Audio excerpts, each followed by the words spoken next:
Hello बच्चों। तो last class में हम लोगों ने स्पेशल टाइप्स ऑफ क्वेश्चंस के ऊपर डिस्कशन किया था। वहां पर हम लोगों ने दो इंपॉर्टेंट टाइप्स ऑफ क्वेश्चंस को देखा था, समझा था, और उसके ऊपर प्रीवियस ईयर क्वेश्चंस को भी हम लोगों ने सॉल्व किया था।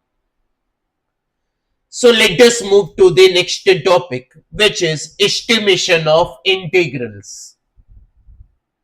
So how many of you know about this topic? कितने बच्चों को पता है भाई कि ये चीज क्या है? बढ़िया चीज है वैसे ये भी। तो कई बार होता यह है बच्चों, क्या कि हमें इंटीग्रेशन जो दी गई होती है वो भले ही सिंपल हो या फिर डिफिकल्ट हो, हमें कई बार इंटीग्रेशन को सॉल्व करने ही नहीं आ रहा होगा। यहां पे सवाल में इंटीग्रेशन भले ही आपको सिंपल दी गई हो या भले ही आपको डिफिकल्ट दी गई हो, कई बार आपको इंटीग्रेशन को सॉल्व करने ही नहीं आ रहा होगा, कैलकुलेट ही नहीं कर पा रहे होगे आप लोग। तो हम लोग यहाँ पे क्या बोलते हैं कि यार चलो ठीक है, डेफिनेट इंटीग्रेशन क्या होता है? एक कांस्टेंट वैल्यू होता है। तो अगर आपको पूरा पूरा कैलकुलेट करते नहीं आ रहा है तो कम से कम एक रफ आइडिया तो दे दो। जैसे मुझे आपकी एज गेस करनी है, मुझे नहीं पता एग्जैक्टली आपकी एज क्या है, लेकिन मैं सोचूंगा यार रफ आइडिया अगर मैं लगाऊं तो 15 से 18 साल के बीच की एज हो सकती है आपकी। जे की तैयारी कर रहे हो, 11-12 के बच्चे हो, ड्रॉप लिया होगा ज्यादा से ज्यादा, तो इसी एज ग्रुप के होंगे तुम लोग। तो अगर मैं एस्टिमेट करना चाहूं, एग्जैक्टली तो मुझे नहीं पता, लेकिन एस्टिमेट करूंगा तो लगभग यही बताऊंगा। तो हमारे पास में क्या है, एक सपोर्टिंग एलिमेंट था। सपोर्टिंग एलिमेंट क्या था कि आप सारे बच्चे जे की तैयारी कर रहे हो, राइट? तो हमने उसके हिसाब से अपना एस्टिमेट दिया। वैसे ही हमारे पास में कुछ ना कुछ सपोर्ट होना चाहिए टू एस्टिमेट द क्वांटिटी जो हमें एक्चुअली कैलकुलेट करने नहीं आ रही है। तो क्या ये लॉजिक क्लियर हो पा रहा है आप लोगों को? तो यहां पे आइडिया क्या है कि आप है ना कैलकुलेट नहीं कर पा रहे हो एफ एक्स का integration for some reasons, but at least can this be guarantee. Estimation मतलब क्या है कि यार इसके और उसके बीच में, एक बार मैं आपको यहां पे सच में लिख के दिखाना चाहूंगा। ये ऊपर क्या लिखा है उसको भूल जाओ। मैंने क्या बोला अभी आपको कि जो आपकी एज है वो लगभग किसके बीच में है? यहां पे जो आपकी एज है वो लगभग किसके बीच में है? 15 से 18 साल के बीच में। तो अगर इसी चीज को मैं मैथमेटिकल फॉर्मेट में बोलने की कोशिश करूं तो क्या मैं इस इनइक्वालिटी के थ्रू बोलने की कोशिश करूंगा कि आपकी जो एज है वो 15 से 18 साल के बीच में।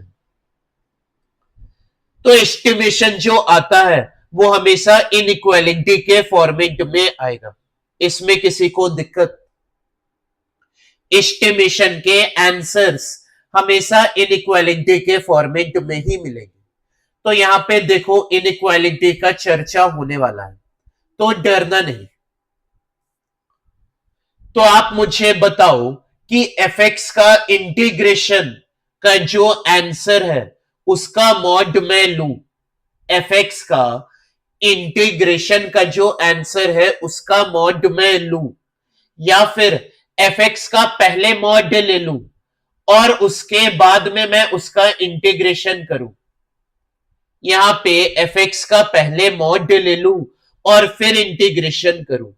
तो आप क्या वैसे भी सोच सकते हो कि हाँ यार ये वाला बड़ा होने के चांसेस थोड़ा ज्यादा है, क्योंकि मैंने पहले मॉड ले लिया ना। इसी चीज को यहां पर और अच्छे तरीके से समझते हैं। सो लेट अस से मेरे पास में एक फंक्शन है, लेट अस से मेरे पास में एक फंक्शन है और मैं बोल रहा हूं क्या कि इस फंक्शन का इंटीग्रेशन करना है मुझे ए से लेकर बी तक। यहां पे इंटीग्रेशन करना है मुझे ए से लेकर बी तक। इंटीग्रेशन करना है मतलब एरिया बाउंड निकालना है ए से लेकर बी तक। तो अगर मैं ये जो गिवन फंक्शन एफ एक्स है उसका इंटीग्रेशन करूंगा तो ये तो मेरे पास में पॉजिटिव वैल्यू आएगी, लेकिन ये मेरे पास में नेगेटिव वैल्यू आएगी। तो डेफिनेट इंटीग्रेशन अगर मैं करूंगा तो यहां पर क्या होगी, वैल्यू कैंसल आउट होगी। और अगर मैं उसके बाद में मॉड लेता हूं तो मेरा आंसर में ज्यादा कुछ फर्क मिलेगा नहीं, क्योंकि मॉड लेने से पहले जो काटापीटी होनी थी वो तो हो चुकी। यहां पे मैंने डेफिनेट इंटीग्रेशन परफॉर्म कर लिया, उसके बाद में मैं यहां पे मॉड ले रहा हूं, तो डेफिनेट इंटीग्रेशन में जो काटापीटी होनी थी वो तो हो चुकी। उसके बाद में अगर आप मॉड ले रहे हो तो आंसर में कुछ ज्यादा चेंजेस देखने को नहीं मिलेगा। सिर्फ नेगेटिव वैल्यू अगर आई होगी आपके आंसर में तो वो पॉजिटिव बन जाएगी बस। लेकिन इसी के प्लेस में अगर मैं उल्टा काम करूं कि मैं पहले ही मॉड ले लेता हूं तो यही ग्राफ यहां पे कैसा नजर आएगा, ये तो ऊपर से नीचे जाएगा ही जाएगा, और ये जो एक्स एक्सिस के नीचे बना हुआ है ग्राफ वो अब कहां पे बन जाएगा, एक्स एक्सिस के ऊपर बन जाएगा। अब यही चीज मैं यहां पे ए से लेकर बी तक कैलकुलेट करूं कि ए से लेकर बी तक का इंटीग्रेशन मुझे करना है, मतलब ये एरिया बाउंड निकालना है और ये एरिया बाउंड निकालना है। तो इस केस में क्या होगा कि डेफिनेट इंटीग्रेशन अगर मैं करूंगा तो यहां पे दोनों एरिया प्लस हो जाएगा, क्योंकि यहां पे दोनों एरिया पॉजिटिव है। और इसका जो वैल्यू आएगा, इसका जो आंसर आएगा वो ऑब्वियस है क्या कि बड़ा ही आएगा।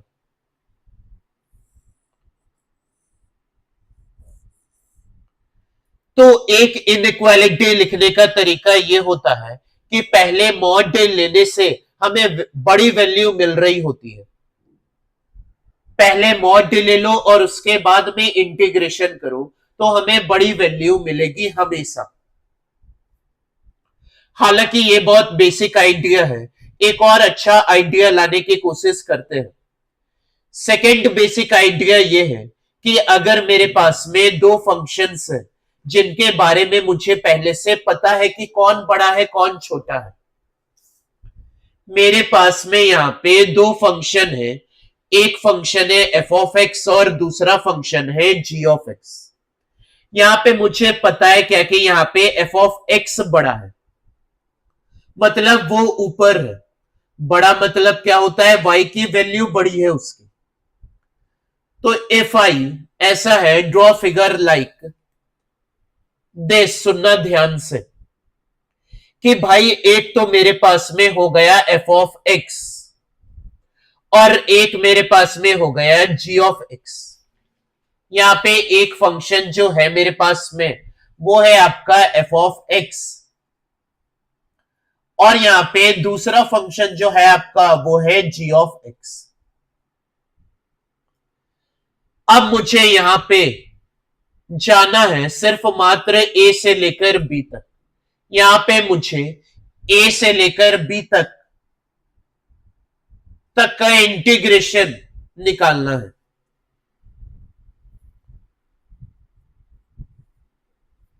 तो ए से लेकर बी तक के इंटरवल में आपका एफ एक्स हमेशा ही बड़ा है ना, सोच के बताओ। बाद में भले ही जी एक्स बड़ा हो रहा है या नहीं हो रहा है, ए से लेकर बी तक के इंटरवल की बात चल रही है, तो आप तो उसी में देखो बस। ए से लेकर बी तक के इंटरवल में आपको यहां पे एफ एक्स का जो एरिया बाउंड मिलेगा वो ज्यादा मिलेगा। यहां पे अगर एफ एक्स का मैं एरिया बाउंड शेड करूं तो यहाँ पे एफ एक्स का एरिया बाउंड ये जो मिलेगा वो ज्यादा मिलेगा as compared to the area जो जी एक्स की वजह से बन रहा है। जी एक्स की वजह से यहाँ पे एरिया बाउंड जो बनेगा वो क्या बनेगा, जी एक्स की मदद से ए से लेकर बी तक का जो एरिया बाउंड बनेगा वो इतना ही बनेगा।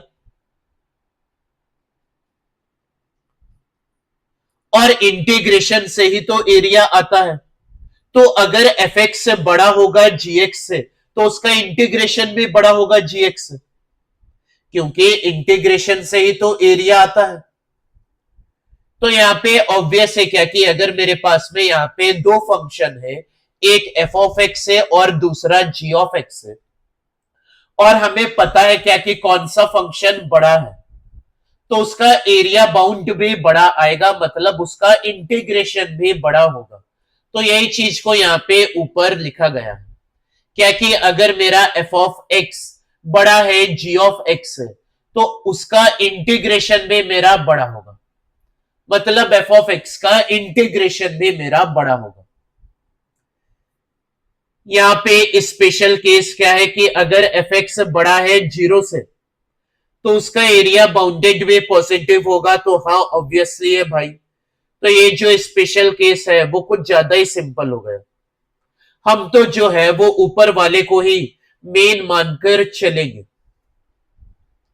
यहां पर हम लोग ऊपर वाले को ही मेन मानकर चलेंगे। अगले में चलते हैं। अगर यहां पे मेरे पास में तीन फंक्शन है जिसमें से एक फंक्शन सबसे छोटा है, दूसरा फंक्शन उससे बड़ा है और तीसरा फंक्शन उससे भी बड़ा है, तो क्या हमारे पास में एरिया जो आएंगे वो भी इसी ऑर्डर में आएंगे क्या? यहां पे हमारे पास में एक फंक्शन है, लेट्स से यहां पे मेरे पास में है सबसे बड़ा फंक्शन, यहां पे मैंने इसको नाम दिया है एफ ऑफ 2x। यहां पे सबसे बड़ा फंक्शन ये है मेरा एफ ऑफ 2x। इससे छोटा मेरे पास में जो फंक्शन है वो है मेरा एफ ऑफ x, और इससे छोटा जो मेरे पास में फंक्शन है वो है f1x। यहां पर मुझे जाना कहां से कहां तक है, तो यहां पर मुझे जाना है a से लेकर b तक। यहां पे a से लेकर b तक जाना है, तो यहां पर ऑब्वियस है क्या कि f2 का एरिया बाउंडेड सबसे बड़ा होना चाहिए, फिर f ऑफ x का बड़ा होना चाहिए, और लास्ट में f1x का बड़ा होना चाहिए एरिया बाउंडेड। अब यहां पे एरिया निकलेगा कैसे, इंटीग्रेशन से निकलेगा, तो जिसका बड़ा एरिया इंटीग्रेशन भी उसका बड़ा होगा। तो यहां पर वही चीज लिखा हुआ है ऊपर क्या कि अगर मेरे पास में तीन फंक्शन है, सबसे बड़ा है f2x, उसके बाद है fx, उसके बाद है f1x, तो हम लोग यहाँ पे एरिया बाउंडेड में निकालेंगे तो इसी ऑर्डर में बड़ा आएगा, मतलब इंटीग्रेशन में अगर यहाँ पे परफॉर्म करे तो इसी ऑर्डर में इंटीग्रेशन में परफॉर्म होगी। लेकिन अब यहाँ पे प्रॉब्लम क्या है कि आपको यहाँ क्वेश्चन में कैसा फील होगा वो मैं आपको यहाँ पर एक बार बताता हूं। यहाँ पे क्वेश्चन में आपसे क्या पूछा जाएगा क्या कि आपको एफ एक्स का इंटीग्रेशन बोल देगा करने के लिए ए से लेकर बी तक। यहां पे बोलेगा एफ एक्स का इंटीग्रेशन करो ए से लेकर बी तक, एंड मुझे समहाउ इसका इंटीग्रेशन फाइंड आउट नहीं कर पा रहे हैं, नहीं करने आ रहा है समहाउ फॉर सम रीजन। तो मुझे क्या करना पड़ेगा, मुझे खुद से दिमाग लगा के ऐसा फंक्शन सोचना पड़ेगा जो एफ एक्स से छोटा है। मुझे यहां पे खुद से दिमाग लगाकर एक ऐसा फंक्शन सोचना पड़ेगा जो एफ एक्स से छोटा है, जैसे f1x, और एफ एक्स से बड़ा है f2x, और फिर मुझे उन दोनों का इंटीग्रेशन करना पड़ेगा। तो ऐसे फंक्शन सोचना है जिसको हम लोग इंटीग्रेट इजिली कर पाए। तो ये सब हम लोग क्वेश्चन में अभी देखने वाले हैं। यहां पे इस तरह के क्वेश्चंस आप लोगों के सामने अभी आएंगे। So let us move to the last result, which is rectangle method. Last यहां पे रिजल्ट क्या है एस्टिमेशन ऑफ इंटीग्रल का? Rectangle method.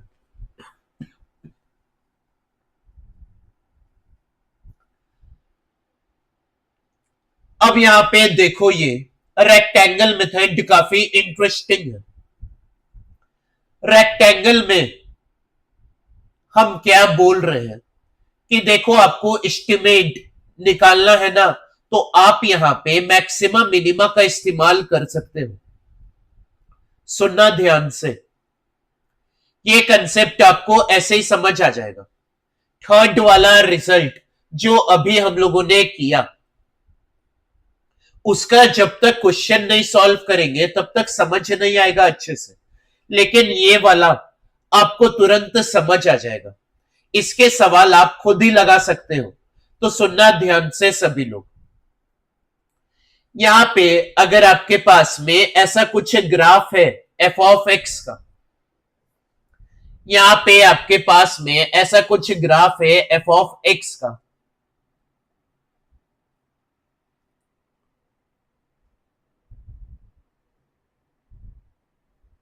और फॉर सम रीजन यहां पे हम लोगों को ए से लेकर यहां पे एफ ऑफ एक्स का ग्राफ है, और सम रीजन हम लोगों को यहां पे ए से लेकर बी तक जाना है। यहां से इंटीग्रेशन जो करना है इस फंक्शन का, वो करना है ए से लेकर बी तक। यहां पे ए से लेकर बी तक का इंटीग्रेशन पूछ रहा है इस फंक्शन का। तो ए से लेकर बी तक का इंटीग्रेशन इस फंक्शन का फॉर समहाउ हम लोग नहीं कर पा रहे हैं, कैलकुलेशन नहीं कर पा रहे हैं। होगा कोई गंदा सा फंक्शन, हमें क्या पता। तो यहां पे ये रेक्टेंगल मेथड क्या बोल रहा है कि आप ये देखो कि यहां पर एफ ऑफ एक्स फंक्शन का सबसे छोटा हाइट कहां पर है, मतलब मिनिमा कहां पे एग्जिस्ट कर रहा है। तो हमने आइडेंटिफाई किया, तो मिनिमा तो यही एग्जिस्ट कर रहा होगा ए पे, मिनिमा तो यही एग्जिस्ट कर रहा होगा। तो ये भाई साहब बोल क्या रहे हैं, क्या कि आपका जो मिनिमा है ना, इसके हाइट को लेते हुए अगर आप एक रेक्टेंगल बना लेते हो, इसके हाइट को लेते हुए अगर आप एक रेक्टेंगल बना लेते हो, यहां पे एक रेक्टेंगल बना लेते हो, तो आपका जो एरिया इस रीजन में आएगा, आपका जो एरिया इस रीजन में आएगा, आपका एक्सपेक्टेड आंसर से तो छोटा ही होगा।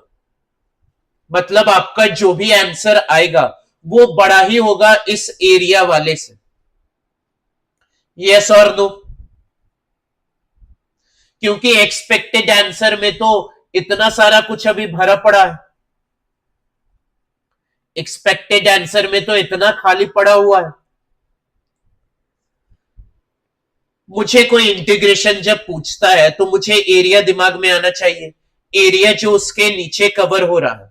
तो मैंने अभी जिस रेक्टेंगल को शेड किया है, तो क्या मैं ये बोल सकता हूं कि इस रेक्टेंगल से तो बड़ा ही आएगा।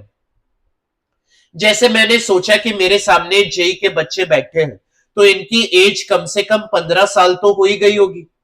तो मैंने क्या किया, मैंने एक सेफर साइड प्ले किया, समझे।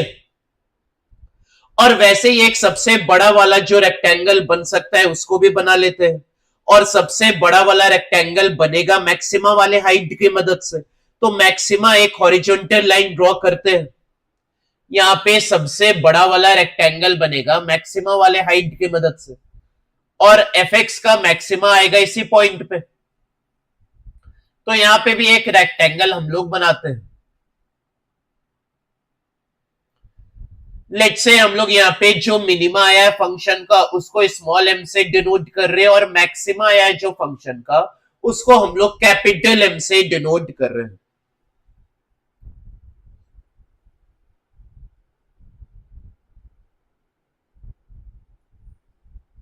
तो ए से बी तक ऑब्वियसली रिक्वायर्ड से ज्यादा ही है। यहां पे अगर मैं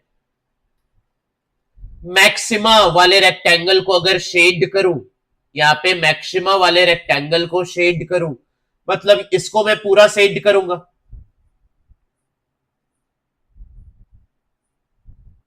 ये मैक्सिमा वाला पूरा रेक्टेंगल है, इसको मैं यहां पे पूरा शेड करूंगा, तो ये जो एरिया आया है क्या वो ऑब्वियसली रिक्वायर्ड से ज्यादा है? हाँ, तो ये जो एरिया आया है वो रिक्वायर्ड से ज्यादा ही आया है। तो हम क्या बोलेंगे, ये छोटा वाला रेक्टेंगल का एरिया और ये बड़ा वाला रेक्टेंगल का एरिया हमारा एस्टिमेट है। अब रेक्टेंगल का एरिया हमें पता है कैसे निकालते हैं, लेंथ इंटू ब्रेथ करके, यहां पे लेंथ इंटू ब्रेथ करके निकालेंगे। छोटा वाला रेक्टेंगल का एरिया का लेंथ हो जाएगा क्या, बी माइनस ए, और ब्रेथ है इसका एम के बराबर।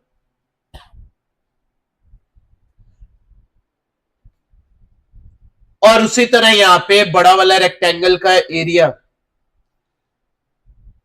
लेंथ हो जाएगा मेरा बी माइनस ए, और यहां पे ब्रेथ जो है वो कैपिटल एम के बराबर। तो यही चीज को यहां पे लिखा गया है।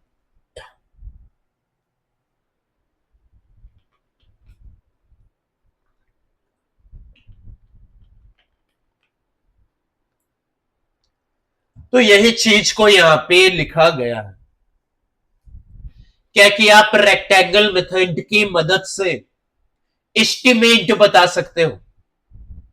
रेक्टेंगल मेथड में करना क्या होता है, क्या कि जो गिवन फंक्शन है उसका मिनिमा निकालना है और उसका मैक्सिमा निकालना है, और फिर बताना है क्या कि हाँ ये इसका इंटीग्रेशन, फंक्शन का इंटीग्रेशन इसके और इसके बीच में ही आएगा।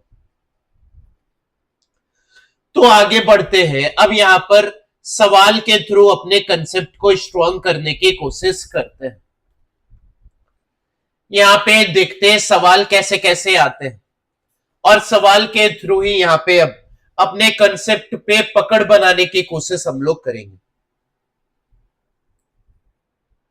तो सबसे पहला सवाल, यहां पे साइन एक्स अपॉन एक्स, इसको इंटीग्रेट करना है 0 से पाई बाई 2। एस्टिमेशन का वैल्यू यहां पे पूछा गया है।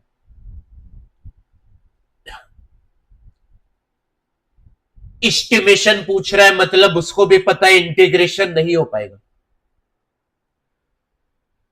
तो आप यहां पर सबसे पहले क्या करोगे, आप सबसे पहले गिवन फंक्शन का मिनिमा और मैक्सिमा आइडेंटिफाई करोगे। यहां पे अगर मैं फंक्शन देखूं तो यहां पे मेरे पास में फंक्शन क्या है, sine X upon x, sign X upon x. इसका सबसे पहले हम लोगों को मिनिमा और मैक्सिमा फाइंड आउट करना है, तो इसको डेरिवेटिव, इसका डेरिवेटिव निकालते हैं। तो u बाय वी रूल लगा रहे हैं, तो डिनोमिनेटर का स्क्वायर, उसके बाद यहां पे डिनोमिनेटर कांस्टेंट, न्यूमरेटर का डिफरेंशिएशन माइनस न्यूमरेटर कांस्टेंट और डिनोमिनेटर का डिफरेंशिएशन। तो अगर मुझको इसको एनालाइज करना है तो मैं ऊपर से cos x से निकालूंगा तो ज्यादा अच्छे से एनालाइज कर पाऊंगा। यहां पे cos x से निकाला तो ये बचा x माइनस यहां पे बचेगा tan x, डिनोमिनेटर में मेरा है एक्स स्क्वायर। अब यहां पे आपको जाना कहां से कहां तक है, तो 0 से पाई बाई 2 तक जाना है। तो 0 से पाई बाई 2 में cos क्या होगा, वो पॉजिटिव होगा ही होगा। डिनोमिनेटर में एक्स स्क्वायर है, स्क्वायर है तब तो वो पॉजिटिव हुआ ही हुआ, और x माइनस टेन एक्स ये कैसा होगा, ये नेगेटिव होगा। हम लोगों ने यहाँ पे एओडी में इनइक्वालिटी पढ़ रखा है टेन एक्स, एक्स और साइन एक्स के बीच, तो x माइनस टेन एक्स क्या होगा, ये आपका नेगेटिव होगा। तो अगर मैं यहां पे x कहां से कहां जा रहा हूं, 0 से लेके पाई बाई 2 तक जा रहा हूं, जीरो से लेके पाई बाई 2 तक जा रहा हूं, तो यहाँ पे जो डेरिवेटिव एफ डैश एक्स है वो कैसा आया, वो आया नेगेटिव। दिस मीन्स यहाँ पे फंक्शन जो है मेरा, वो फंक्शन यहाँ पे कैसा है, तो फंक्शन यहाँ पे मेरा डिक्रीजिंग फंक्शन। तो मैक्सिमम वैल्यू आपका सबसे छोटे वाले वैल्यू पे आएगा। यहाँ पे अगर मैं मैक्सिमम वैल्यू निकालूं, तो यहाँ पे मैक्सिमम वैल्यू m से डिनोट कर रहे हैं, तो मैक्सिमम वैल्यू यहाँ पे छोटे वाले वैल्यू पे मिलेगा, मतलब f टेंड्स टू 0 लेते हैं। तो यहाँ पे टेंड्स टू 0 लेंगे तो साइन एक्स अपॉन एक्स, इसका वैल्यू हमें पता है 1 के बराबर होगा। लिमिट में हम लोगों ने पढ़ा हुआ है, limit x tends to 0 sine X upon X, तो वो 1 के बराबर होता है। अब यहाँ पे मिनिमा निकालू, तो मिनिमा यहाँ पे हाईएस्ट वैल्यू पे मिलेगा, तो यहाँ पे f ऑफ पाई बाई 2 पे निकालता हूं, तो साइन पाई बाई 2 1 के बराबर अपॉन पाई बाई 2 है, तो ये क्या आएगा 2 बाई पाई आ जाएगा। अब यहाँ पे रेक्टेंगल मेथड इंटीग्रेशन का एस्टिमेशन बोल रहा है करो, तो यहाँ पे एस्टिमेशन का इंटीग्रेशन करते हैं। देयरफॉर यहाँ पे रेक्टेंगल, छोटे वाले रेक्टेंगल का एरिया, तो ये आएगा पाई बाई 2 माइनस 0।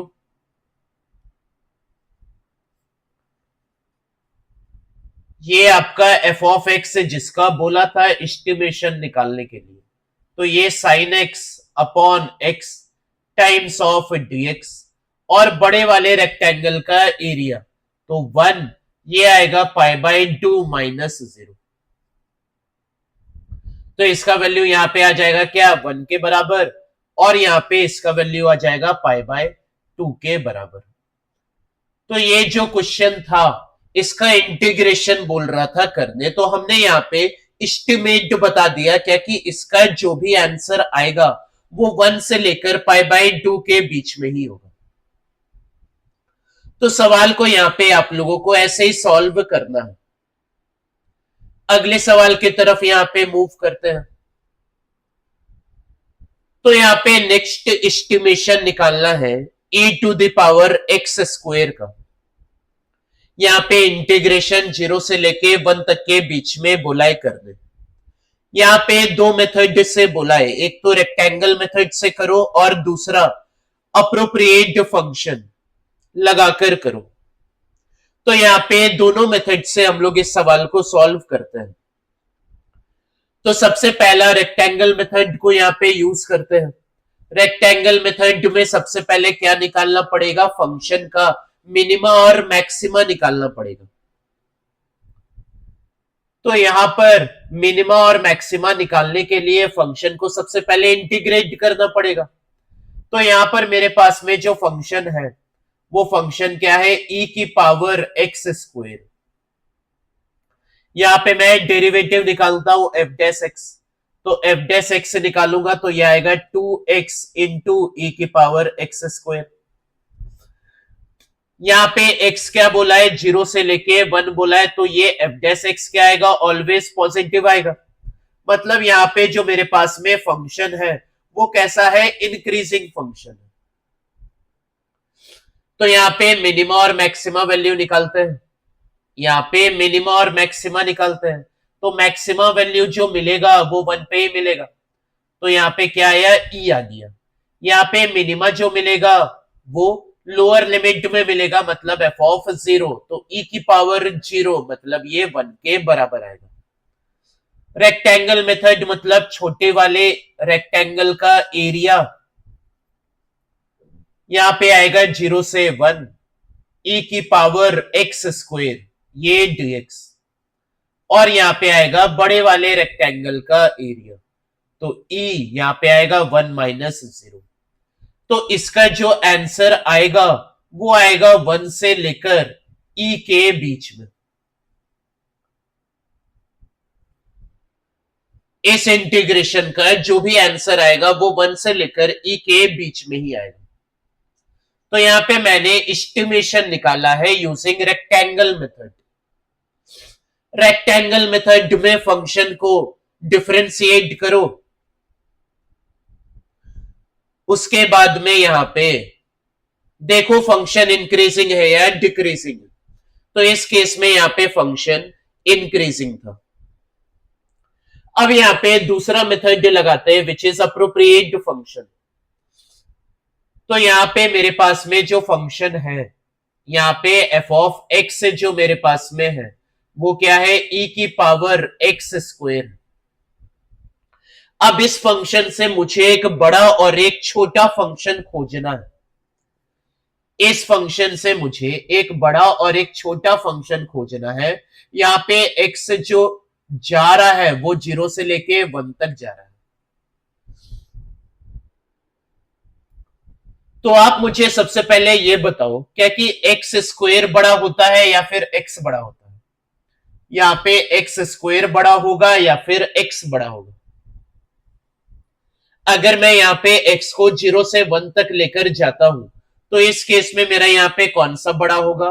तो इस केस में मेरा यहां पे एक्स बड़ा होगा, क्योंकि यहां पे हम लोग फ्रैक्शन की बात कर रहे हैं।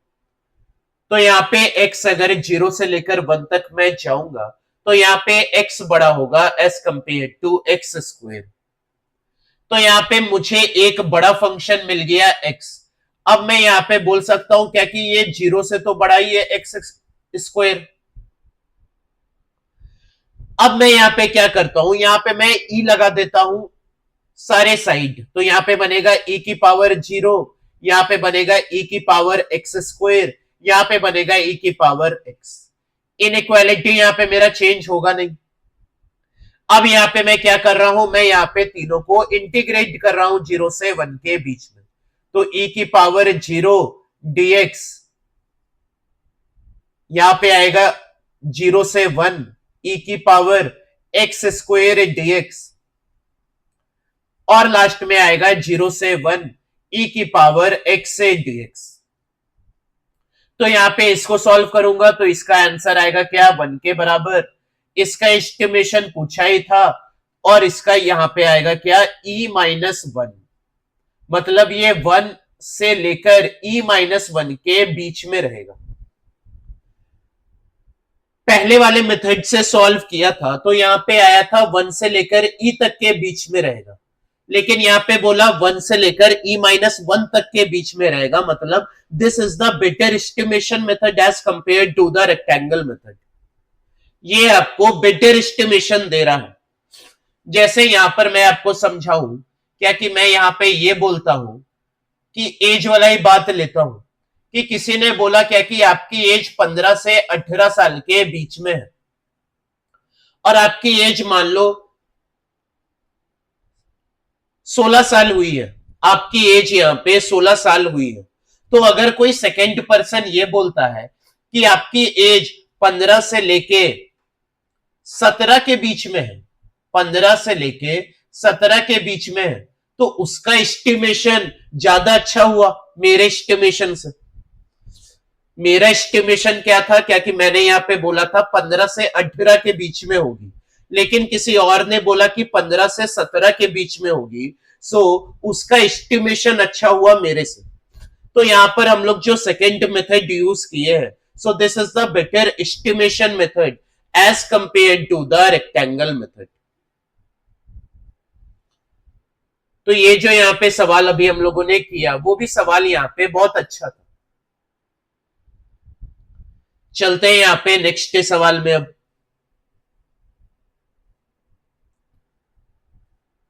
यहाँ पे अगला सवाल, यहाँ पे दो इंटीग्रेशन दिया हुआ है आई और जे, और बोला गया इनमें से कौन सा सही ऑप्शन है। यहाँ पे आई इंटीग्रेशन है sine X upon root X, 0 से 1 तक इंटीग्रेट करना है। दूसरा फंक्शन जे है जो cos x upon root X है, इसका भी इंटीग्रेशन 0 से लेकर 1 तक करना है।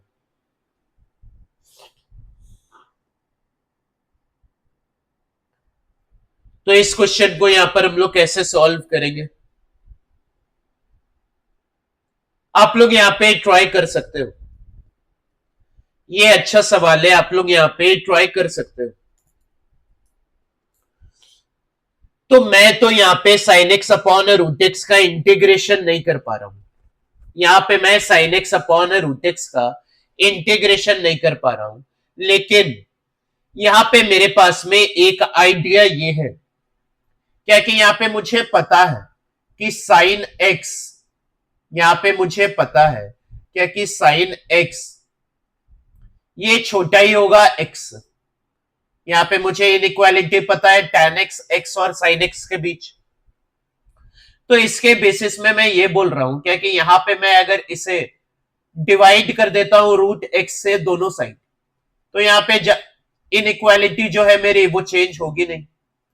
अब इसी चीज को यहाँ पे मैं इंटीग्रेट कर दो दोनों साइड 0 से लेके 1 तक, तो अभी भी यहाँ पे इनइक्वालिटी चेंज नहीं होगी। सो सिंस मुझे पता है क्या कि साइन एक्स क्या है, छोटा है एक्स, तो यहाँ पे मैंने दोनों साइड रूट एक्स से डिवाइड कर दिया और उसके बाद में इंटीग्रेट कर दिया। तो यहाँ पे लेफ्ट हैंड साइड में जो मेरा इंटीग्रेशन है वही है आई। अब अगर मैं राइट हैंड साइड वाले को इंटीग्रेट करूं तो यहाँ पे मुझे 0 से लेके 1 तक का इंटीग्रेशन करना है, किसका, रूट एक्स से डीएक्स का। यहाँ पे आएगा क्या, X to the power 3/2 upon यहाँ पे आएगा 3/2। यहाँ पे लिमिट जो है वो 0 से लेके 1 तक है। यहाँ पे आएगा क्या, 2/3 आएगा। मतलब आई क्या है, लेस देन 2/3 है।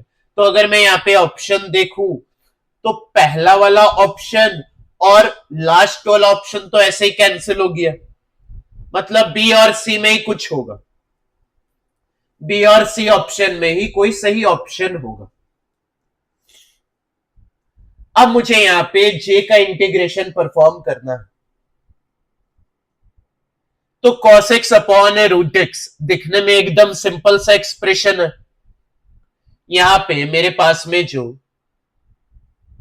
फंक्शन है वो है cos x upon root X, तो ये दिखने में तो एकदम सिंपल सा एक्सप्रेशन है। तो आप यहां पे फिर से बोल सकते हो कि इसको भी x के साथ में कंपेयर कर लेते हैं, बट मैं यहां पे ऐसा बोलूंगा कि यार इसको है ना cos x को 1 से रिप्लेस कर दो, यहां पे cos x को 1 से रिप्लेस कर दो।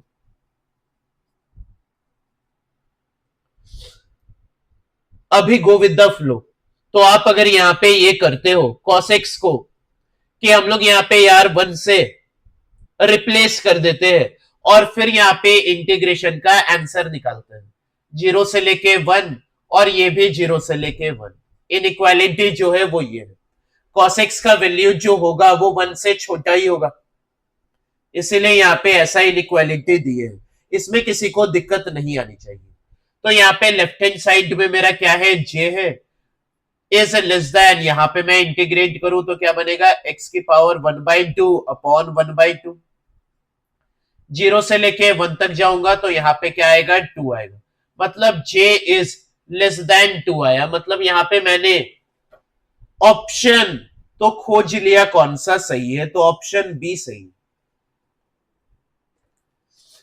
अब यहाँ पे बच्चे ये बोलते हैं कि सर हम कैसे सोचेंगे, कि यहां पर आता है एक इंपॉर्टेंट आइडिया कि आपको अगर खुद से नहीं सोचने आ रहा है then you can definitely think of expansion. आपके पास में यहाँ पे ऑलरेडी एक्सपेंशन के आइडियाज अवेलेबल होते हैं। So let us discuss. जैसे मैं यहाँ पे साइन एक्स का एक्सपेंशन लिखूं तो साइन एक्स का एक्सपेंशन यहाँ पे आएगा एक्स माइनस, यहाँ पे आएगा x cube upon 3 factorial plus x की power 5 upon 5 factorial minus x की power 7 upon 7 factorial and so on. यहाँ पे अगर मैं cos x का एक्सपेंशन लिखूं तो cos x का एक्सपेंशन आएगा 1 minus x square upon 2 factorial plus x की power 4 upon 4 factorial minus x की power 6 upon 6 factorial and so on चलता रहेगा। अब साइन एक्स के जगह एक्स सोचना और cos x के जगह 1 सोचना, ये रैंडम नहीं है, हम लोग एक्सपेंशन से रिलेट कर सकते हैं। तो इसीलिए यहाँ पे पहले वाले में साइन एक्स को रिप्लेस किए एक्स से और यहाँ पे cos x को रिप्लेस किए 1 से। तो यहाँ पे आप एक्सपेंशन के आइडिया का यूज कर सकते हो। ये जो सवाल है ये भी बहुत अच्छा सवाल है, लेकिन इससे भी अच्छा सवाल पूछा गया है जेई एडवांस 2020 में। जेई एडवांस 2020 में जो सवाल पूछा गया है उसके सामने ये बेबी क्वेश्चन है। उसके सामने अगर मैं कंपेयर करूं ना तो ये बेबी क्वेश्चन है। यहाँ पे आप लोग एक बार जरूर देखना चाहिए एडवांस 2020 में कौन सा सवाल पूछा गया था। कंसेप्ट इसी के ऊपर बेस्ड है। तो यहां पर आप लोग एक्सपेंशन का आइडिया ले सकते हो। तो चलो यहाँ पे मूव ऑन करते अपने लास्ट क्वेश्चन के तरफ जो पूछा गया है जेई एडवांस 2015 में। ये क्वेश्चन जेई एडवांस 2015 में पूछा गया।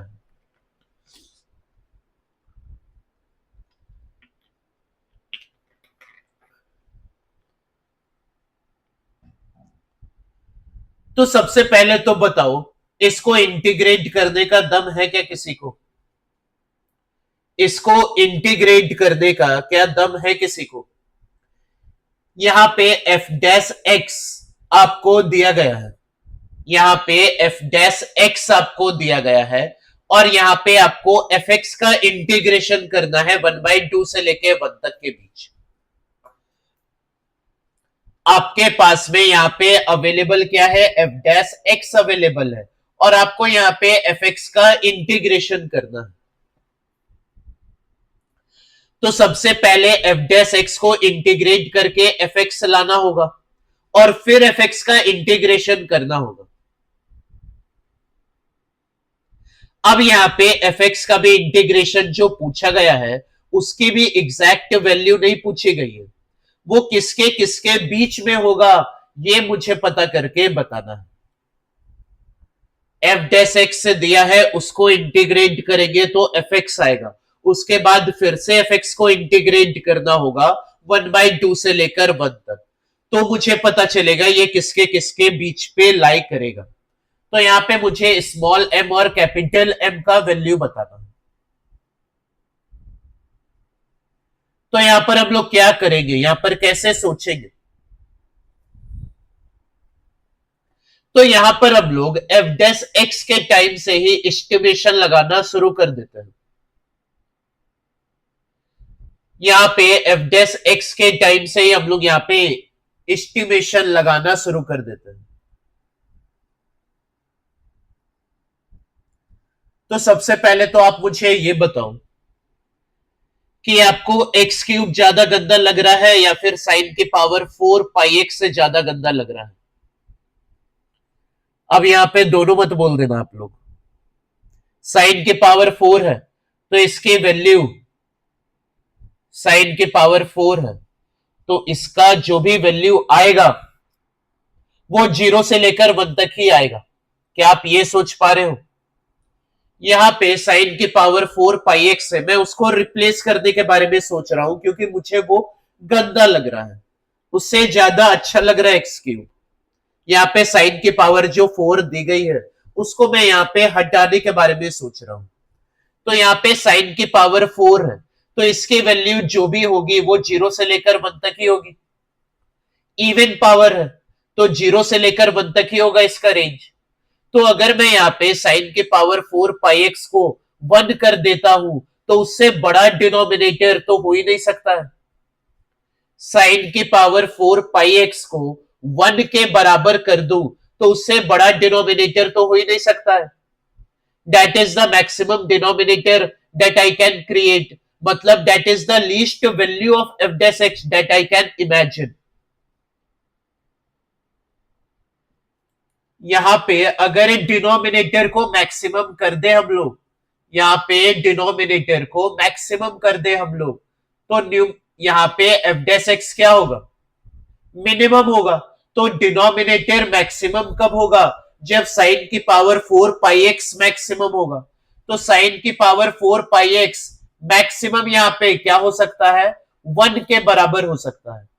तो यहां पे 1 से रिप्लेस कर देते हैं, तो ये क्या आएगा 192 times of x cube upon 3 आएगा।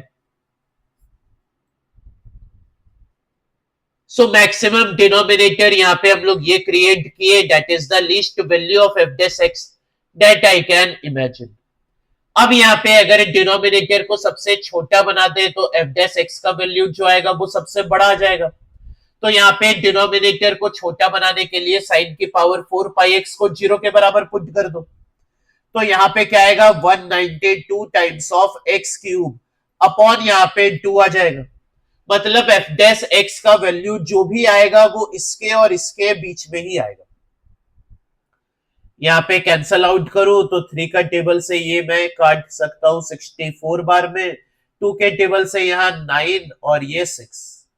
तो यहाँ पे 64 टाइम्स ऑफ यहाँ पे एक्स क्यूब ये आएगा एफ डैश एक्स, और यहां पे आएगा 96 टाइम्स ऑफ एक्स क्यूब। अब यहां पे मुझे एफ डैश एक्स का इंटीग्रेशन करना है, तो यहां पे इंटीग्रेशन तीनों साइड करते हैं एफ डैश एक्स का। इनइक्वालिटी जो होगा वो यही होगा, एफ डैश एक्स का इंटीग्रेशन करना है। अब यहां पे लिमिट क्या होगा, यहां पे लिमिट क्या होगा वो सोचना है। एफ डैश एक्स का इंटीग्रेशन करेंगे तो एफ एक्स लाना है। यहाँ पे एफ डैश एक्स का इंटीग्रेशन कर रहे हैं, इसको डीएक्स के रिस्पेक्ट में करते हैं। एफ डैश एक्स का इंटीग्रेशन हम लोग यहाँ पे डीएक्स के रिस्पेक्ट में कर रहे हैं। अब यहाँ पे हम लोगों को ये सोचना है क्या कि इसका लिमिट क्या आएगा।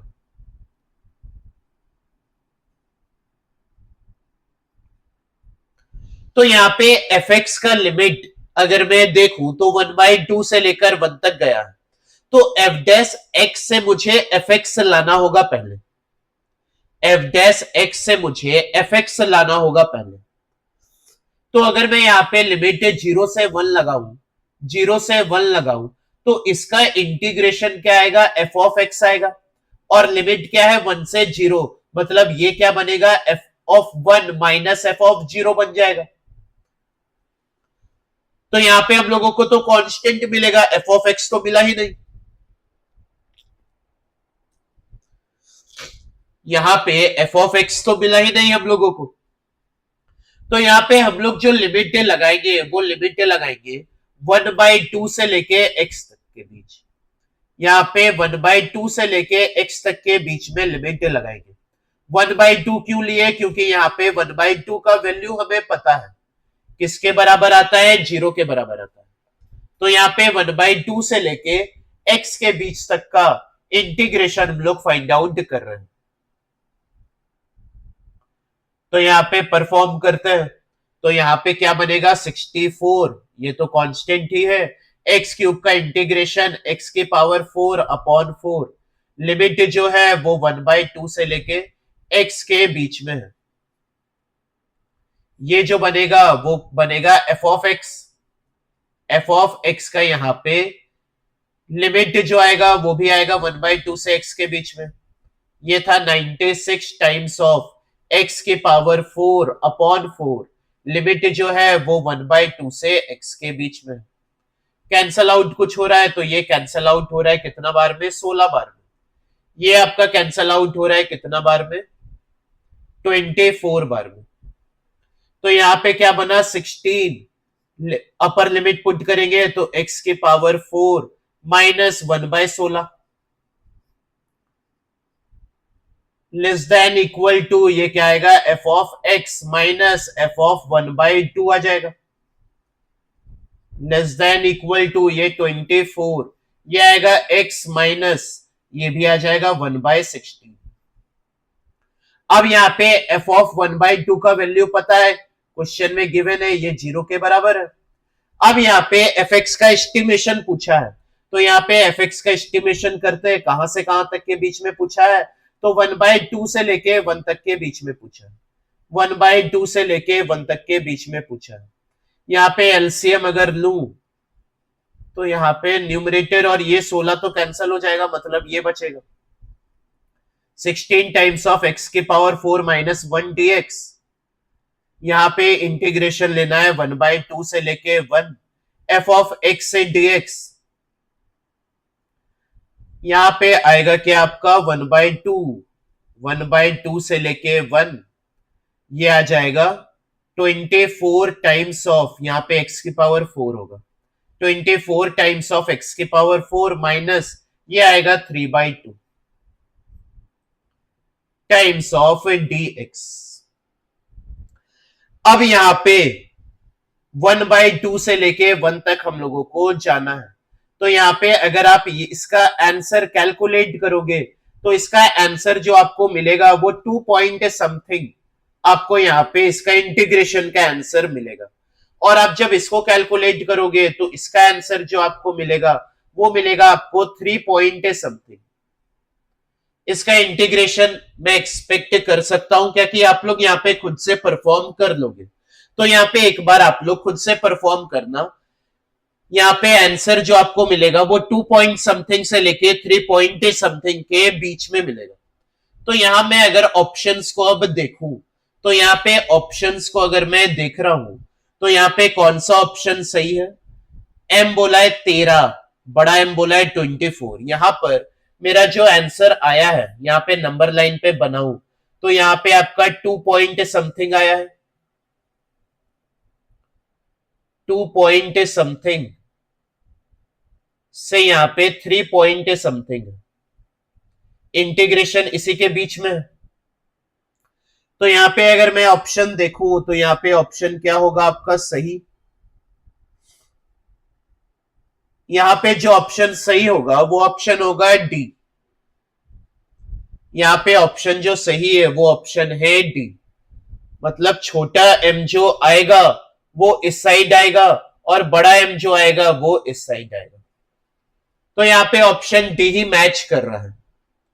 तो ये जो क्वेश्चन आया था जेईई एडवांस 2015 में, ये एस्टिमेशन ऑफ इंटीग्रल के ऊपर पूछा गया सवाल था और ये अच्छा सवाल है।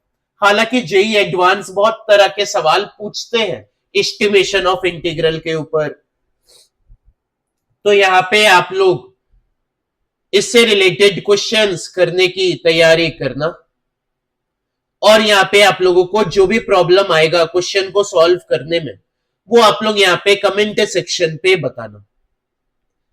तो यहाँ पे आज हम लोगों ने एक टॉपिक एस्टिमेशन ऑफ इंटीग्रल को अच्छी तरह से समझ के कंप्लीट कर लिया है और उसके ऊपर यहाँ पे हम लोगों ने क्वेश्चंस भी देख लिए कैसे कैसे बनते हैं।